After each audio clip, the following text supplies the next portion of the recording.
नमस्ते बच्चों, कैसे हैं आप सब। बच्चों, आज मैं आपके सामने राजा रामचंद्र यानी भगवान श्री राम की कथा सुनाने जा रहा हूँ। एक दृष्टिकोण से तो ये कथा कक्षा छठवीं के बच्चों के सिलेबस में भी है, लेकिन दूसरी तरफ ये हमारे जीवन के सिलेबस में भी है। ये कथा हमें इतनी शिक्षा देती है कि उतनी शिक्षा हमें और हजारों किताबें पढ़ने के बाद एक साथ नहीं मिल सकती हैं। तो आइए हम कथा की शुरुआत करते हैं। तो बच्चों, बात है त्रेता युग की। सरयू नदी के किनारे एक नगर स्थित था जिसका नाम है अयोध्या, जो आज भी स्थित है। जहां अज के पुत्र राजा दशरथ राज करते थे, यानी दशरथ के पिता का नाम था अज। ये नगर 12 योजन लंबा और 30 योजन 3 योजन चौड़ा था। इनके चारों ओर ऊंची दीवारें थी, दीवार के बाहर गहरी खाई थी। अयोध्या की रक्षा के लिए हजारों सैनिक तैनात किए गए थे। नगर के बीच अनेक बाग बगीचे, सरोवर, मनोरंजन के भरपूर साधन उपलब्ध थे। अयोध्यावासी शांतिपूर्वक अपना जीवन निर्वाह कर रहे थे। राजा दशरथ सूर्यवंशी थे, यानी सूर्य के वंश के। वे बड़े प्रतापी, धार्मिक और सदाचारी थे। उनका भव्य महल नगर के मध्य ही स्थित था तथा उनका यश चारों ओर फैला हुआ था। वे मंत्रियों की सहायता से राजकाज चलाते थे। उनके मुख्यमंत्री सुमंत्र थे। वहां की प्रजा अपने राजा से बहुत प्रसन्न थी। राजा दशरथ की 3 रानियां थीं, कौशल्या, सुमित्रा और कैकेयी। संतानहीन होने के कारण राजा अत्यंत परेशान रहते थे। उन्हें अपना जीवन सूना सूना सा लगता था। राजा दशरथ दिन रात चिंता के सागर में डूबे रहते। बहुत सोच विचार करने के बाद महाराज दशरथ अपने कुल गुरु वशिष्ठ मुनि के से इस संबंध में चर्चा करने गए। यहाँ पे रामचरितमानस की एक चौपाई का उद्धरण है कि एक बार भूपति मन माही और मैं ग्लानि मोरे सुतनाही, गुरुगृह गयो तुरत महिपाला, चरण लागी कर विनय विधाता। गुरु की चरण लग के अपनी समस्या बताते हैं राजा वशिष्ठ से कि भय ग्लानि मोरे सुतना ही, मुझे सब कुछ उपलब्ध है, बट एक ही समस्या जो मेरे जीवन की है वो ये है कि मुझे कोई संतान नहीं है, मुझे कोई पुत्र नहीं है। सबकी सलाह से यह निश्चय हुआ कि पुत्र प्राप्ति के लिए पुत्रेष्ट यज्ञ किया जाए, ऐसा यज्ञ जिस यज्ञ की सिद्धि के बाद पुत्र उत्पत्ति हो। मुख्यमंत्री सुमंत्र ने प्रस्ताव दिया कि महान ऋषि ऋष्यशृंग को यज्ञ का आचार्य बनाया जाए। सबकी सलाह से सरयू नदी के तट पर यज्ञशाला का निर्माण करवाया गया। सबकी उपस्थिति में यज्ञ आरंभ किया गया। राजा दशरथ ने मंत्रों के उच्चारण के साथ आहुतियां डालनी शुरू की। जब उन्होंने अंतिम आहुति डाली तो अग्निदेव प्रसन्न होकर स्वयं सोने के पात्र में खीर लेकर उपस्थित हो गए। आचार्य ने अग्निदेव से पात्र लेकर राजा दशरथ को दिया और कहा कि तीनों रानियों को इस खीर का सेवन करवा दें। राजा दशरथ ने खुशी खुशी खीर का पात्र अपने हाथों से अपनी पत्नी कौशल्या को दिया। कौशल्या ने थोड़ी खीर अपने लिए रखकर सुमित्रा को खीर का पात्र लौटा दिया। सुमित्रा ने उसमें से थोड़ा सा भाग अपने लिए रखकर शेष भाग कैकेयी को दे दिया। इस प्रकार तीनों रानियों ने उस खीर का सेवन किया और बच्चों, कुछ समय पश्चात तीनों रानियां गर्भवती हो गईं और योग लग्न वार तिथि के अनुकूल उनको पुत्रोत्पत्ति भी हुई। तो अभी तक की कथा में हमने क्या जाना कि कौशल प्रदेश की एक राजधानी थी अयोध्या। वहाँ के राजा थे दशरथ, जिनके पिता का नाम अज था, जो सूर्यवंशी थे। इनके मुख्यमंत्री सुमंत थे। इनके कुलगुरु वशिष्ठ थे। राजा की परेशानी थी कि उन्हें कोई संतान नहीं है। उन्होंने वशिष्ठ से सलाह ली तो सब लोगों ने मिलकर ये सलाह दी कि एक पुत्रेष्ट यज्ञ करवाया जाए। इस यज्ञ को कौन कराएगा? इस यज्ञ को ऋष्य सिंह करवाएंगे। तो ऋषि ने आके यज्ञ करवाया। यज्ञ के बाद अग्निदेव एक खीर का पात्र लेकर उपस्थित हुए, जिसे ऋषि ने दशरथ को दिया कि आप इसको तीनों रानियों को खिला दीजिए। तीनों रानियां यानी कि कौशल्या, सुमित्रा और कैकेयी फिर योग लग्नवार सब इनके अनुकूल हो गए। तीनों रानियां गर्भवती हो गईं और आगे की कथा अब देखते हैं। तो शुभ अवसर आता है। शुभ अवसर के आगमन पर कौशल्या ने चैत्र मास के शुक्ल पक्ष की नवमी को राम को जन्म दिया। सुमित्रा को 2 पुत्र रत्नों लक्ष्मण तथा शत्रुघ्न की प्राप्त हुई। कैकेयी को कैकेयी ने भरत को जन्म दिया। राजा दशरथ के हर्ष का ठिकाना न रहा। राजा ने बड़ी धूमधाम से पुत्रोत्सव मनाया। धीरे धीरे चारों राजकुमार बड़े होने लगे। उनका खाना खेलना सभी साथ साथ ही होता था। घर घर मंगल गीत गाए जाने लगे। इस प्रकार खुशी खुशी दिन बीतने लगे। चारों भाइयों का आपसी प्यार देखकर अयोध्यावासी फूले न समाते थे। चारों ही पुत्र शील, रूप और गुण से धनी थे। चारों भाई जैसे ही कुमार हुए, तब राजा दशरथ ने उन सबको सुयोग्य शिक्षकों के आश्रम में शिक्षा ग्रहण करने भेजा। थोड़े ही समय में वे सब विद्याओं में निपुण हो गए। उनके हाथों में बाण और धनुष बहुत ही शोभा देते थे। उनका रूप देखते ही सब मोहित हो जाते थे। तो हमने देखा कि चैत्र रामनवमी के दिन राम का जन्म होता है। फिर सुमित्रा माँ दो पुत्रों यानी कि लक्ष्मण और शत्रुघ्न को जन्म देती हैं, और माता कैकेयी भरत जैसे होनहार बालक को जन्म देती हैं। चारों ही पुत्र शील, गुण, रूप सब में उत्तम, एक से बढ़ के एक, लेकिन राम बड़े थे और राम सर्वश्रेष्ठ थे। और राम, आपको पता ही होगा कि उस समय सत्ता जो होती थी वो परिवार में राजशाही सत्ता थी। तो जो परिवार का बड़ा पुत्र होता था वही अगला राजा बनता था। तो क्योंकि राम राज्य के उत्तराधिकारी भी थे, उनके कंधों पे बोझ था, और राम क्योंकि ईश्वर के अवतार भी थे, तो राम अति योग्य थे। अब हम आगे की कथा देखते हैं। एक दिन विश्वामित्र राजा दशरथ के पास आए और विनय पूर्वक कहने लगे कि हे राजन, हम आपके सूरवीर ज्येष्ठ पुत्र राम को लेने आए हैं, क्योंकि हमारे आश्रम के पास दो राक्षस मारीच और सुबाहु हमारे यज्ञ में विघ्न डाल रहे हैं। हम आज ही वापस जाना चाहते हैं। तो इतना सुनते ही राजा दशरथ असमंजस में पड़ गए। असमंजस में क्या पड़े, राम को उनसे अत्यधिक लगाव था, तो वो बहुत दुखी हो गए, और दुख में, बेचैनी में वो बेहोश हो गए। लेकिन वशिष्ठ के बहुत समझाने पर, कि विश्वामित्र क्रोधी भी हैं, ये क्रोध में कुछ अनाप शनाप श्राप न दे दें, तो इस भयवश भी, और एक लालच ये भी था कि विश्वामित्र अगर राम को ले जाएंगे तो इन्हें योग्य बनाएंगे। और क्योंकि विश्वामित्र भी एक क्षत्रिय कुल से ही थे, वो बड़े राजा थे, उन्होंने बाद में संन्यास ले लिया था, तो उनके हाथों में राम सुरक्षित भी हैं। इन सब बातों को सोच के अंत में दशरथ राम के साथ साथ लक्ष्मण को भी विश्वामित्र के हाथों में सौंप देते हैं। तो दशरथ का असमंजस देखकर विश्वामित्र ने उन्हें धैर्य बंधाया कि आपके राम का कोई बाल भी बांका नहीं कर सकता। विश्व के कल्याण के लिए ही आपके पुत्रों का आगमन हुआ है। हृदय पर पत्थर रखकर राजा दशरथ ने राम को विश्वामित्र के हाथों सौंप दिया। अब आगे की कथा क्या होती है कि दोनों भाई अपने धनुष बाण लेकर विश्वामित्र के साथ सरयू नदी के किनारे किनारे चलने लगे। राजमहल बहुत पीछे छूट गया। राम और लक्ष्मण ने एक बार भी पीछे मुड़कर नहीं देखा। राजकुमार गंभीर मुद्रा में सधे कदमों से चले जा रहे थे। लगभग 3 कोस चलने के बाद विश्वामित्र ने 3 कोस यानी कि 9 किलोमीटर चलने के बाद उन दोनों बालकों को नदी में आचमन करने को कहा। जब आचमन कर दोनों बालक वापस आए, तब विश्वामित्र ने उन्हें बला अति बला की विद्या सिखाई। बला अति बला एक विद्या है, नाम की गुप्त विद्याओं का ज्ञान दिया। विद्या प्राप्त करते ही उनकी शक्ति बढ़ गई। विश्वामित्र बात करते करते दोनों बालकों को भयानक जंगल की ओर ले आए। उन्होंने बताया कि यहाँ से कुछ ही कोष पर ताड़का रहती है। वह बड़ी बलवती, भयानक और दुष्टा है। ताड़का और उसके पुत्र मारीच ने संपूर्ण क्षेत्र में आतंक फैलाया हुआ है। तुम्हें उस राक्षसी का संहार करना है। इतना सुनते ही राम ने धनुष की डोरी पूरे वेग से खींचकर छोड़ दी, यानी प्रत्यंचा खींची और उसको छोड़ दिया। उस टंकार से चारों दिशाएं गूंज उठी। गूंज सुनते ही ताड़का क्रोध से इधर उधर दौड़ने लगी। जंगल में जैसे तूफान आ गया। ताड़का ने पत्थर बरसाने शुरू कर दिए। राम ने एक ही बाण से उसकी छाती भेद कर उसके प्राण हर लिए। ऋषि विश्वामित्र ने खुश होकर राम लक्ष्मण को कुछ और ऐसी विद्याएं दी जिससे कि भूख न लगे और शरीर में अतुलित बल और तेज विद्यमान रहे। ताड़का के संहार के बाद विश्वामित्र राम लक्ष्मण को अपने सिद्धाश्रम में ले आए। कुछ दिनों पश्चात ऋषि मुनियों ने एक यज्ञ आरंभ किया। राम लक्ष्मण धनुष बाण लेकर यज्ञ की रक्षा के लिए खड़े हो गए। यज्ञ में आहुतियां पड़नी शुरू हुई। जब यह बात रावण के अनुचर सुबाहु और मारीच तक पहुंची, तो वे अपनी सेना के साथ यज्ञ को नष्ट करने पहुंच गए। राम लक्ष्मण ने उन पर बाण चलाया।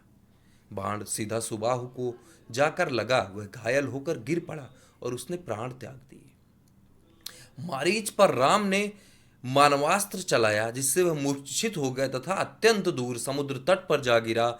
होश में आने के बाद वह दक्षिण की ओर गया। राम लक्ष्मण की जय जयकार होने लगी। राक्षसों का नाश होते ही आश्रमवासियों ने राहत की सांस ली और आनंद पूर्वक रहने लगे। तो अभी तक की कथा हमने क्या देखी कि अयोध्या में एक राजा है, राजा दशरथ। उनको उनके बारे में पूरी कथा जानी। फिर उनको 4 पुत्रों की उत्पत्ति होती है। राम और लक्ष्मण को विश्वामित्र लेके जंगल की तरफ बढ़ते हैं, अपने आश्रम की तरफ बढ़ते हैं। तो रास्ते में ताड़का मिलती है। सबसे पहले ताड़का का वध किया जाता है। फिर विश्वामित्र आते हैं तो अपनी यज्ञ की पूर्ति के लिए ये अपने बाकी के अनुष्ठान पूरा करना शुरू करते हैं। तुरंत ही मारीची और सुबाहु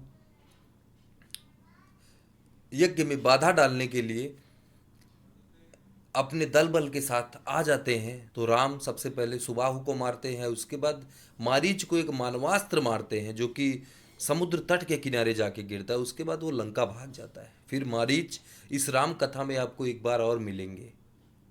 वो कौन मारीच है आप सबको पता होगा, लेकिन एक बार मेरे साथ इस कथा में जुड़िए और कथा का आनंद लीजिए।